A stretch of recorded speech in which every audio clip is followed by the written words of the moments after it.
Assalamualaikum warahmatullahi wabarakatuh. Saya Yudi Pramuko, tukang donat dari Parung, YouTuber tertua di semesta.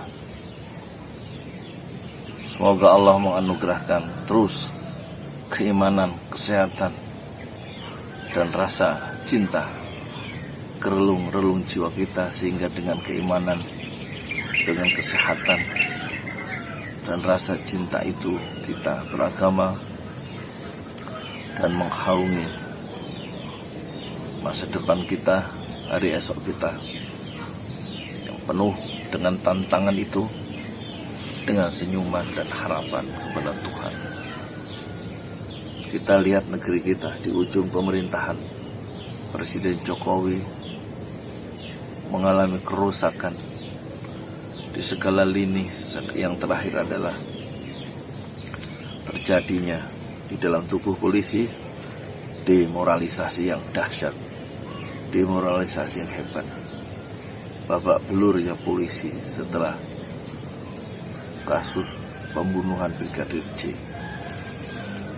oleh otak dalangnya adalah Sambo, Verdi Sambo, yang kemarin dipecat dengan tidak hormat, diberhentikan dengan tidak hormat dalam tugas kepolisian, dan dia tampaknya akan menghadapi tuduhan yang serius, ancaman hukuman mati atau penjara seumur hidup atau 20 tahun. Dan kasus yang mencuat bukanlah perselingkuhan, meskipun akan dilokalisir, jangan menjadi motif pembunuhan itu adalah perselingkuhan. Tapi Allah memperlihatkan kebusukan yang sungguhnya tentang judi online yang disetor ke berbagai pihak, termasuk kepada oknum-oknum kepolisian sendiri, pada oknum-oknum istana, dan juga oknum-oknum di parlemen. Sehingga parlemen ketika kemarin berjumpa, wawancarai atau rapat dengan pendapat dengan Kapolri, tidak begitu terus terang ya, kecuali akhirnya adalah anti klimaks dengan hanya merekomendasikan supaya tubuh Polri melakukan reformasi atau restrukturisasi atau reformasi secara struktural, pembaruan terukur, objektif, dan juga pembaruan kultural. Sejumlah pengamat pesimis ya, dengan terbongkarnya kasus Sambo yang sudah lama beroperasi dalam konteks ya, berseliwerannya harta triliunan rupiah yang disetor ke Polri dari bandar-bandar judi online itu bisa memutus akar persoalan. Mungkin oleh bandar-bandar judi itu Sambo itu dikorbankan karena kebodohannya sendiri, tetapi jaringan atau yang disebut juga oleh pengamat sebagai mafia dalam tubuh Polri itu tentu akan setelah dipotong dahannya. Salah satu dahannya adalah Verdi Sambo dan sejumlah perwira yang sekarang ada 93 terperiksa atau mungkin lebih. Dahan-dahan itu dipotong tetapi akarnya tidak disentuh, sehingga akan menumbuhkan dahan baru yang lebih segar dan lebih fresh, yang akan menjadi persoalan baru di masa mendatang. Dan bagaimana pihak TNI tampaknya merasa di atas angin karena kelihatan babak belur polisi yang diharapkan untuk mengayomi masyarakat, itu justru membuat masyarakat itu bukan saja takut, tapi masyarakat itu sekarang mencibir, melecehkan alat negara yang penting, yaitu polisi. Polisi bukanlah sebuah kebanggaan di dalam sanubari umat dan bangsa. Kekacauan ini bisa berbahaya bila kepolisian tidak segera dipulihkan, dan tampaknya sukar dipulihkan kepercayaan masyarakat itu. Apalagi peran-peran polisi di zaman Tito Karnavian dalam pemilu 2019 dalam menangani para demonstran dengan sangat keras.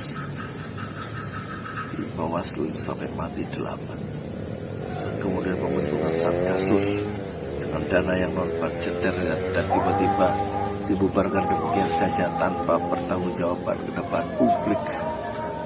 Dibubarkan oleh Kapolri yang sekarang. Ternyata menimbulkan persoalan-persoalan dan tanda tanya yang besar di kalangan umat Islam. Apakah Satgasus itu yang beroperasi, yang meluluh lantakkan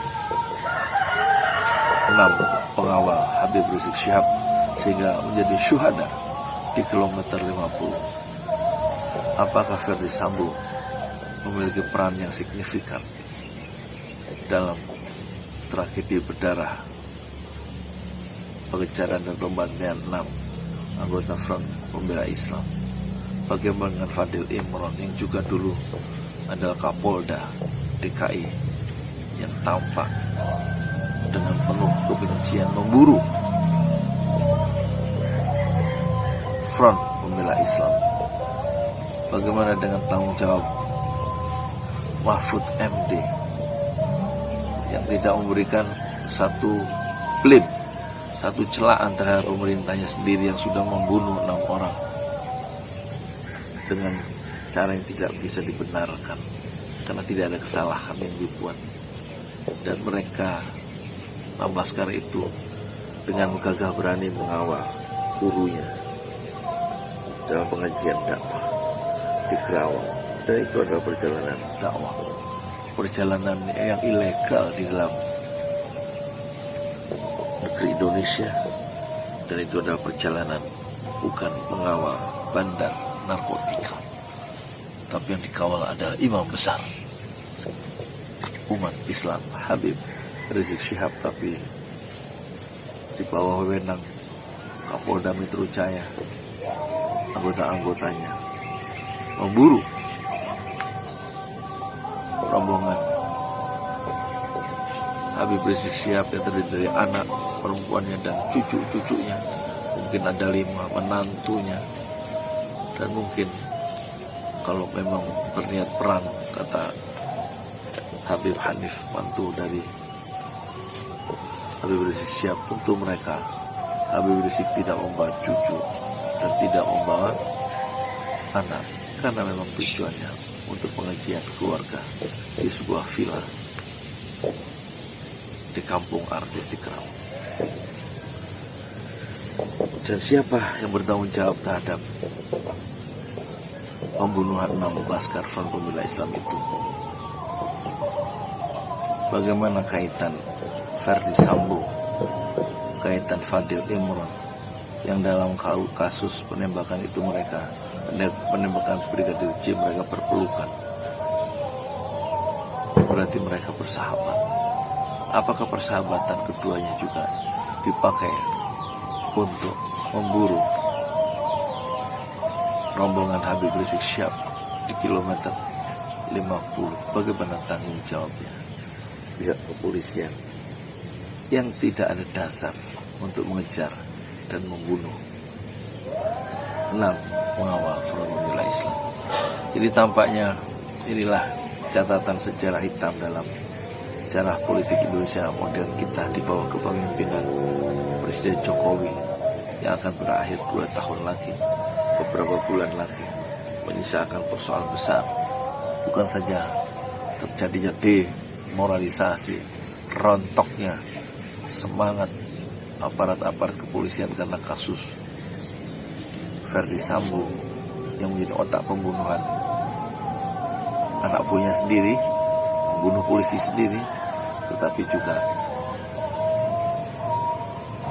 sejarah hitam itu menyisakan misteri. Siapakah dalang, siapakah otak pembunuhan 6 orang anak muda di bawah umur 30 tahun anggota Laskar Front Pembela Islam. Kita merasa ngeri. Pembunuhan terhadap orang beriman itu efeknya bukan hanya pada dunia ini saja, tetapi sampai akhirat. Wa may yaqtul mu'minan muta'ammidan, siapa yang membunuh seorang mukmin muta'ammidan dengan sengaja, fajaza'uhu jahannam, maka balasan pembunuhan terhadap orang beriman yang dibunuh dengan sengaja, balasannya adalah neraka jahanam. Khalidan fiha, dan mereka berada di dalam neraka jahanam itu. Khalidan fiha, kekal abadi. Wadiballahu alaih, dan Allah murka terhadap mereka, terhadap pembunuhan terhadap mukmin dengan sengaja. Dan bagaimana, siapa yang membunuh itu? Yang membunuh itu mungkin divonis lepas oleh hakim, karena tidak bisa dihukum dengan alasan mereka membela diri, meskipun mereka membunuh 6 orang dengan 19 peluru. Tetapi orang-orang yang terlibat dalam pembunuhan itu tampaknya akan menerima akibatnya di neraka jahanam, dan Allah murka terhadap mereka. Supaya tidak berkelanjutan, pembunuh-pembunuh dan aktor intelektual dari pembunuhan itu hendaknya mendatangi keluarga dan minta maaf dan membayar diat. Kalau keluarga tidak memaafkan, maka pembunuh itu harus dibunuh juga dalam hukum Islam, dikisos. Tapi kalau keluarga memaafkan setelah sang pembunuh itu membayar sejumlah uang diat kepada pihak keluarga korban yang 6 orang itu, maka pembunuh itu insya Allah bebas dari dosa-dosa dan kesalahannya tidak sampai dibawa ke negeri akhirat, ke neraka jahanam. Jadi tidak sekedar permainan pengadilan yang membebaskan mereka, memvonis lepas sehingga mereka sujud syukur. Ini adalah tipuan dari setan. Yang benar adalah wa may yaqtul mu'minan muta'ammidan fajaza'uhu jahannam. Siapa yang membunuh seorang beriman muta'ammidan dengan sengaja, fajaza'uhu jahannam, maka balasannya adalah neraka jahanam, khalidan fiha, mereka kekal di neraka jahanam itu. Alangkah bahaya akhirat itu, jauh lebih besar daripada bahaya media sosial. Saya Yudi Pramuko, tukang donat dari Parung YouTuber, tertua di semesta fasdir sober jaminan. Bersabarlah dengan kesabaran yang indah. Assalamualaikum warahmatullahi wabarakatuh.